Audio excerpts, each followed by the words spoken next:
Mungkinkah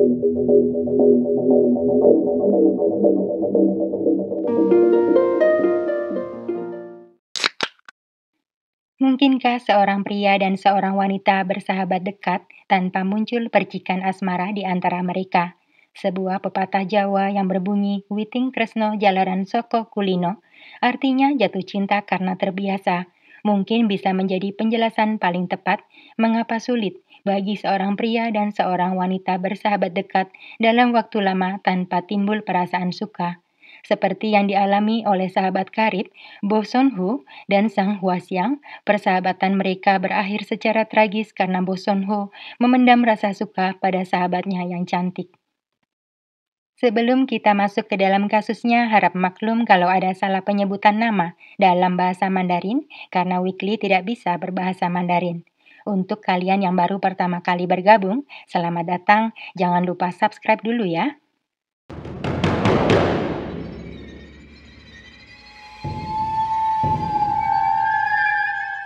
Bo Sun Ho lahir pada tahun 1968 di kota Melaka, Malaysia.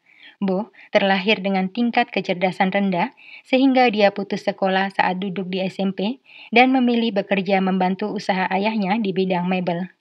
Masa kecil Bo dilaluinya dengan banyak kemalangan. Ibunya bundir saat Bo masih balita, kemudian ayahnya kawin lagi dengan wanita lain yang tidak suka dengan kehadiran Bo. Demi kedamaian bersama, ayahnya merelakan Bo pindah ke rumah neneknya. Ketika dewasa, Bo Sun Ho memutuskan pergi ke Singapura untuk mencari pengalaman kerja. Sekitar tahun 2011, Bo Sun Ho bekerja sebagai pelayan kantin khusus karyawan Marina Bay Sands. Saat itulah pertama kalinya Bo Sun Ho mengenal Sang Hwasyang, sesama pelayan kantin yang rupawan. Sang Hwasyang bukan sekedar pelayan berwajah cantik biasa, tetapi dia juga seorang mahasiswi asal Cina yang sedang menempuh pendidikan jurusan keperawatan di Singapura. Sang lahir pada tanggal 6 November tahun 87 di sebuah desa kecil yang berada di wilayah Hunan, Cina. Setelah meraih gelar sarjana di bidang keperawatan dari Universitas Qingdao, Sang mendapat beasiswa dari Universitas Nanyang Politeknik dan berangkat ke Singapura pada tahun 2009.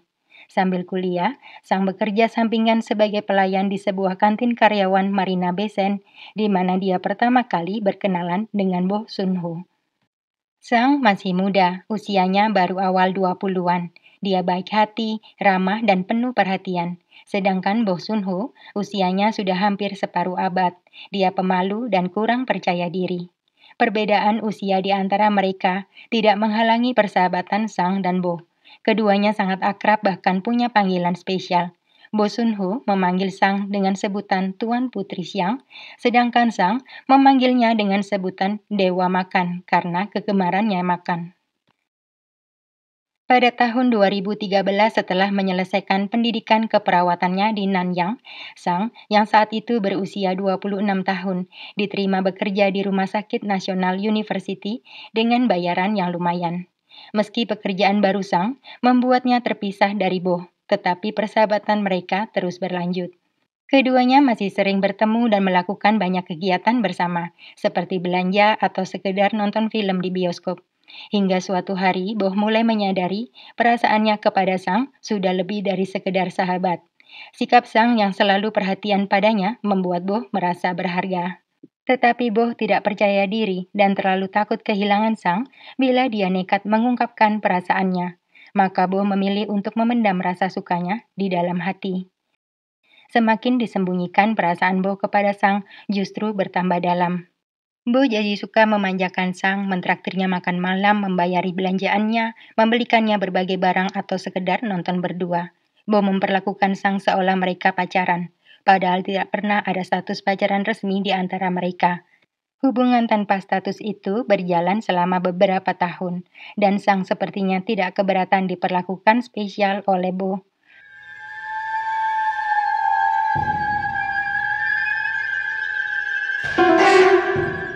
Pada tahun 2015, Bo menyewa sebuah kamar di apartemen rekan kerjanya Chai Yong-seong dan tinggal di sana bersama 2 orang penyewa lainnya.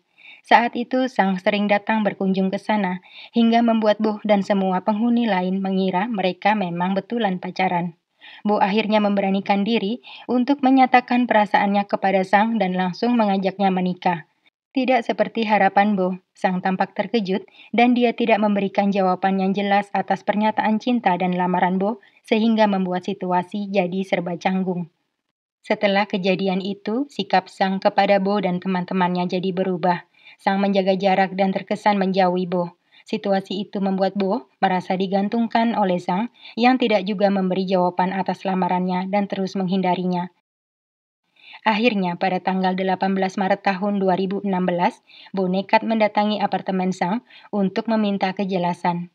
Ketika tiba di sana, Bo terkejut melihat Sang sedang berjalan mesra dengan pria tidak dikenal di depan gedung apartemen. Melihat itu, hati Bo terbakar cemburu dan jadi kesal bukan main, karena merasa Sang telah mempermainkannya dan mengkhianati perasaannya. Mungkin saja saat itu Bo baru tersadar selama ini dia sudah jadi korban friendzone. Bo tidak mau keadaan itu semakin berlarut-larut. Dia segera mengajak Sang bertemu untuk memperjelas hubungan di antara mereka. 3 hari kemudian, pada tanggal 21 Maret tahun 2016, Sang datang ke apartemen Bo yang berada di lantai 3, Blok 70, Circuit Road untuk makan siang. Kebetulan saat itu semua penghuni yang lain tidak ada di sana. Bo sudah menyiapkan makanan kesukaan Sang, steamboat seafood lengkap. Keduanya kemudian menikmati makan siang sambil berbincang santai. Setelah selesai makan, Zhang izin membetulkan makeupnya dalam kamar Bo, sambil terus melanjutkan obrolan mereka. Secara tiba-tiba, Bo masuk ke kamar dan mulai menyentuh Zhang yang sedang asik berdandan secara romantis sambil mengajaknya bermesraan.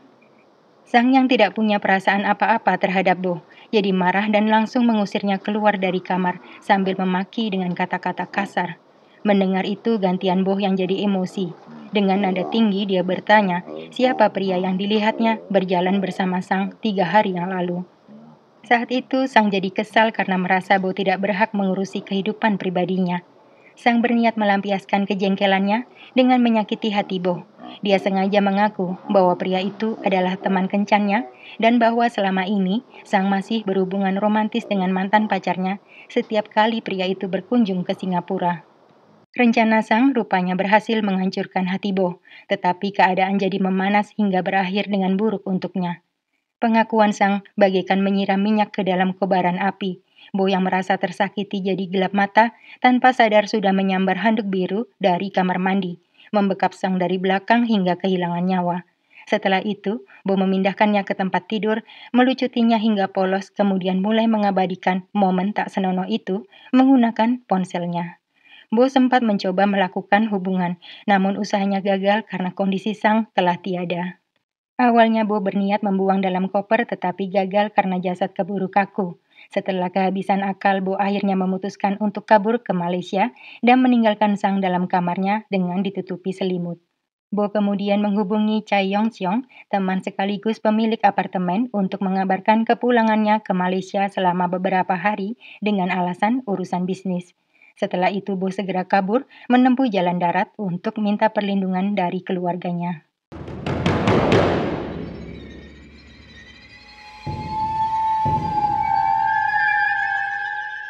Keesokan harinya pada tanggal 22 Maret, Cha Yong-seong pulang ke apartemen untuk memeriksa keadaan kamar Bo dan menemukan AC-nya masih menyala.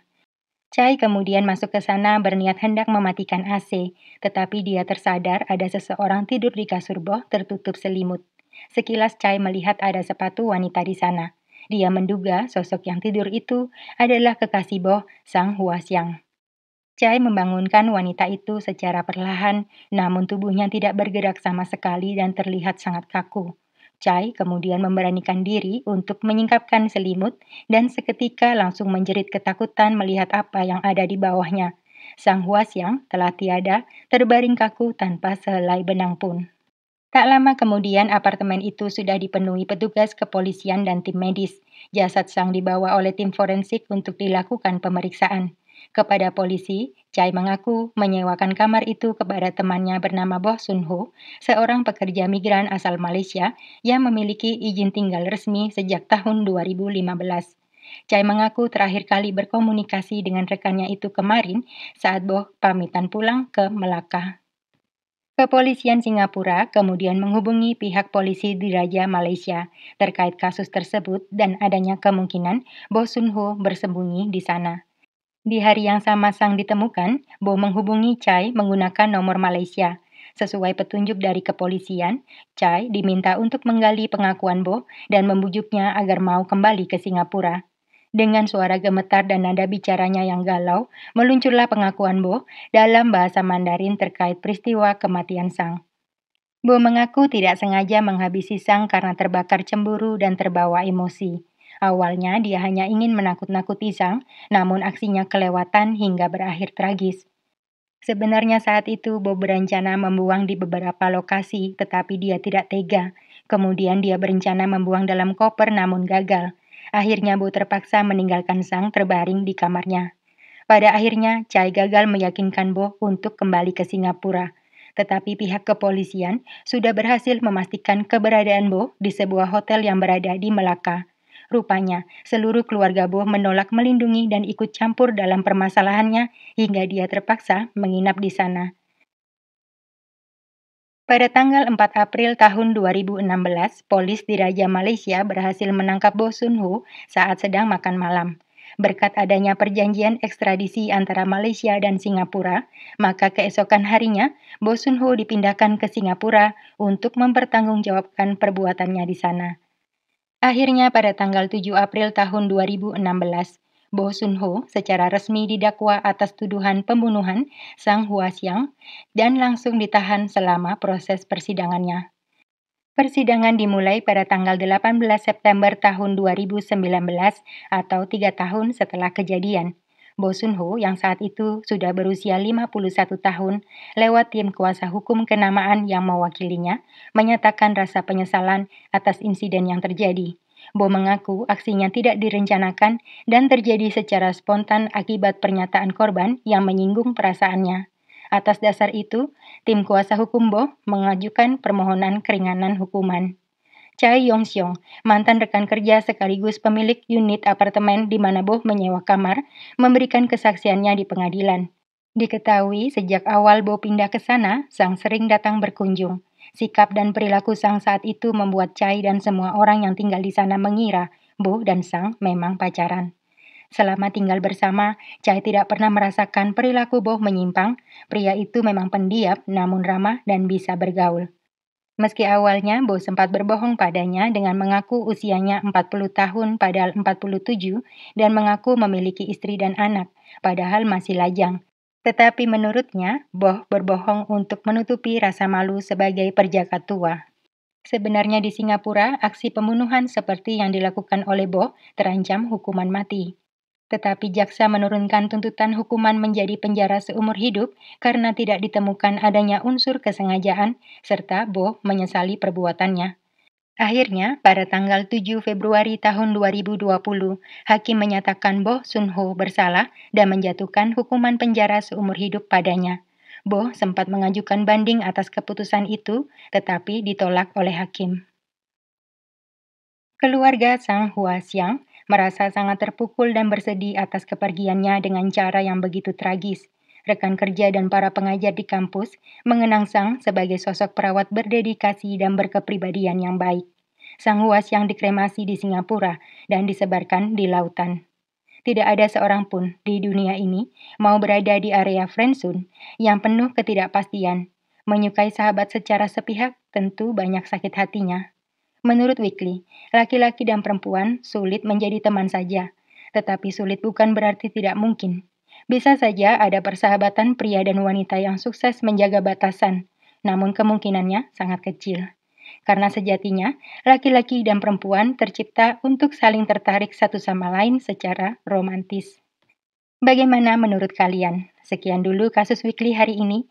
Bila kalian menyukai video-video dari Weekly, jangan lupa di-share ke teman dan keluarga ya, karena sharing is caring. Sampai bertemu dalam kasus berikutnya, dan terima kasih.